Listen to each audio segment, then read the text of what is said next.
Listen, I know summer's pretty much here, and I know exactly what it feels like to have to cook when you really don't want to. So today I'm gonna show you my go-to recipe when I don't want to cook but I have to. Picadillo. Let's do it. I've been chopping this up with my little chopper here. We're gonna season this up with some adobo. This is either 2.5 pounds or 3 pounds of ground beef. It's pretty big amounts. Onion powder. We can have it for lunches, and it's so versatile that I can take it and whatever's left over, I can make like a whole different meal with it, you know? Some garlic powder. So whenever I make picadillo, you will not see me buying those little 1 pound packs of ground beef. Absolutely not. Some oregano, black pepper, and some paprika that I'm just gonna keep chopping away.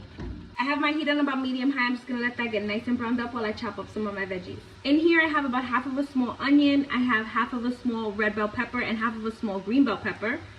Now I'm gonna be real. Those of you who've been here for a minute know that I love frozen peppers. In my supermarket you can actually get diced up frozen green bell peppers, diced up onions. I always like to have those on hand for the summertime because they're so easy to use. No chopping involved. It makes the meal even quicker.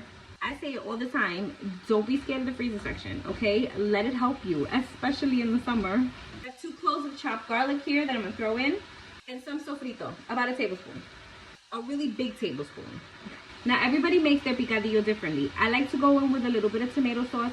Some people like to go in with tomato paste and some water. Some people will literally just put in water and let the picadillo kind of like boil together.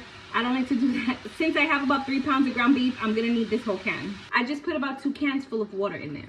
I have some beef bouillon here. I'm gonna put a little bit of beef bouillon. You can also use chicken bouillon. I'm gonna go in with half a pack of sazon. This is an optional step. You could definitely leave this out and just add some paprika or leave it as is. And then this is coming from someone who doesn't like olives.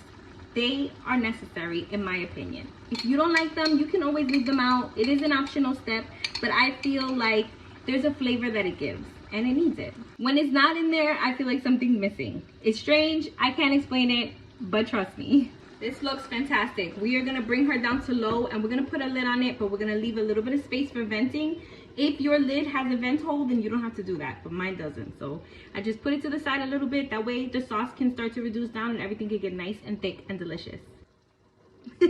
Okay, my picadillo's been cooking nice and low. Once I saw that a lot of my liquid started to evaporate and it was as thick as I wanted it to, I left it on low, but I put the lid all the way on and I just let it go. And that's what I love about picadillo. It's such an easy meal.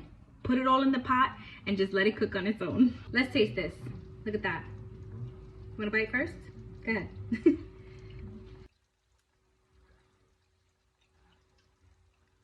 She's perfect. Now I'll just leave her there till we're ready to eat dinner.